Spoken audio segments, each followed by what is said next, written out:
The importance of the hadith. Cherished by Muslims for containing the instructive and edifying words and deeds of their beloved Prophet Muhammad, the hadith also serves as one of the most potent weapons, one of the most potent polemics against Islam. Muhammad told a woman to breastfeed a man, that is, to thrust her breast in a grown man's mouth as a way of making him her son. Trust me when I say that Muhammad was introducing a radical and shocking idea. The hadith, because it does capture the essence of Muhammad, remains the chief weapon against Islam. The hadith that, though long hidden, first started reaching the general populace of the Arabic-speaking world, I'd say around 2015-ish or so. This odd hadith, which I'm about to narrate, appears in several hadith collections, including the highly esteemed Musnad of Ibn Hanbal, founder of one of Islam's 4 schools of laws, as well as in many other well-respected Islamic texts, all of which are being taught in Al-Azhar. The hadith, which is narrated by Abdullah bin Mas'ud, a companion of the Prophet and one of Islam's most reliable and trustworthy transmitters of a hadith, goes as follows.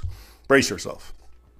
Abdullah begins by telling us that Muhammad called on him to accompany him on a trip into the desert. When they reached a certain place and night had fallen, Muhammad made a line in the sand, most likely a circle, and told Abdullah, quote, "Stay behind this line and do not cross it, for if you do, you will die." Muhammad then left his startled companion and walked into the desert night, about the distance of a hurled stone, says Abdullah. Before long, our narrator saw a group of men who, quote, appeared to be AL-ZUT. He describes them as, quote, tall, lean, and naked. Other Islamic sources say these Zut were a black-skinned people. After describing them, Abdullah goes on, and here's the problematic part, to say, quote, they went to and began to ride the Prophet of Allah. Literally, that's what the Arabic says. These tall, black, naked men rode Muhammad, the Arabic word yarkabun, mounted, and they did this all night long, says Abdullah. During which time they would also come and circle around and try to reach him, but they were prevented, apparently from the line of protection Muhammad had drawn in the sand for his companion. Abdullah concludes his narration, quote, I was extremely terrified by them, so I sat down. With the coming of dawn, they began to depart.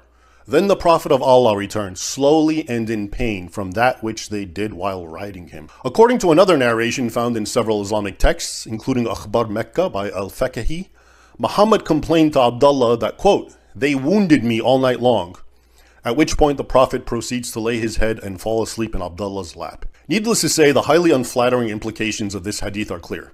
But it becomes even more scandalous once one brings in what several other Islamic reference books and histories say. For starters, who are these AL-ZUT, these naked men who rode Muhammad all night long? According to Islam's written records, they were a migrant people from India or modern-day Pakistan, described in the sources as very tall, very dark-skinned, very lean, strong and hardy, and often used for labor-intensive work. AL-ZUT are also depicted as being very sexual and virile, with very large penises. According to one Arabic source, Al-Tashibbahat by Ibn Abi Awan, quote, the penis of AL-ZUT never weakens, meaning their large phalluses never go limp and are ever ready. This is what the Islamic texts say. Now let's talk about the Arabic word translated as ride, as in AL-ZUT rode the Prophet. It carries the same slang meaning, as in copulating with a woman. In fact, several Islamic sources use it literally to mean sex. For example, while commenting on the famous hadith, where Muhammad says, quote, women, dogs, and donkeys cancel a man's prayer, Al-Qurtubi, one of Islam's most celebrated commentators of the Quran, elaborates by saying, quote, a woman may be compared to a cow, horse, or camel, for all are ridden.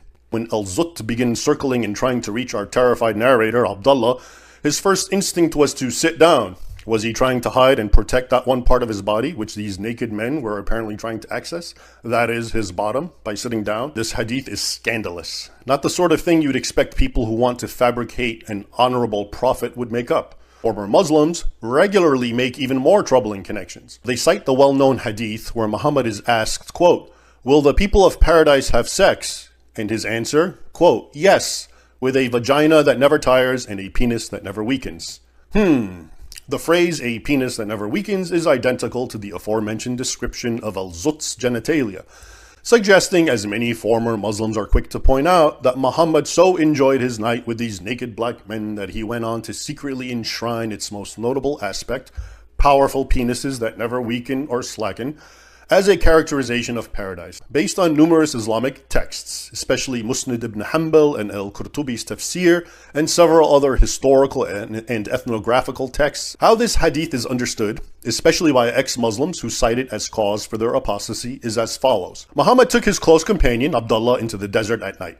He warned him to wait behind a line and went off at a distance, apparently for a pre-planned rendezvous. Before long, Abdullah saw several naked men from the people of AL-ZUT appear, described in the sources as tall, lean, virile, and with large penises. These men then took turns riding or mounting the Prophet all night long. They also tried to reach him, but Abdullah immediately sat down, apparently to protect that one part of his body they were trying to access. As the sun rose, these naked men began to depart, even as Muhammad returned in pain, limping towards Abdullah and saying how AL-ZUT had injured him. He then lays in his companion's lap and falls asleep. Finally, as a reflection of what Muhammad thought of that night, he went on to enshrine it as an aspect of paradise where the, quote, penis never weakens. The earliest references to AL-ZUT all depict them as humans, and dismissing the hadith as weak on the claim that Abdullah was not present for the night of the jinn is itself very weak, since the night in question had nothing to do with the jinn, meaning there is no reason to doubt the words of Abdullah, a chief and highly trusted transmitter of hadith. In Muslim historical sources, the Zut were consistently described as humans, not jinn. They were portrayed as a real ethnic group, most often associated with India or Sindh, modern-day Pakistan, and as a migrant labor or military class. They are also described as a rebellious and militarily capable people. In literary and anecdotal texts, they are grouped together with other southern or dark-skinned people, all of whom have the following traits: sexual potency, prominent genitalia, and associations with physical strength and virility. So there you have it. Here is a perfect example of why the hadith should not be so quickly dismissed as later forgeries meant to present an honorable prophet, and here is a perfect example of how the hadith is being used as a powerful weapon against Islam.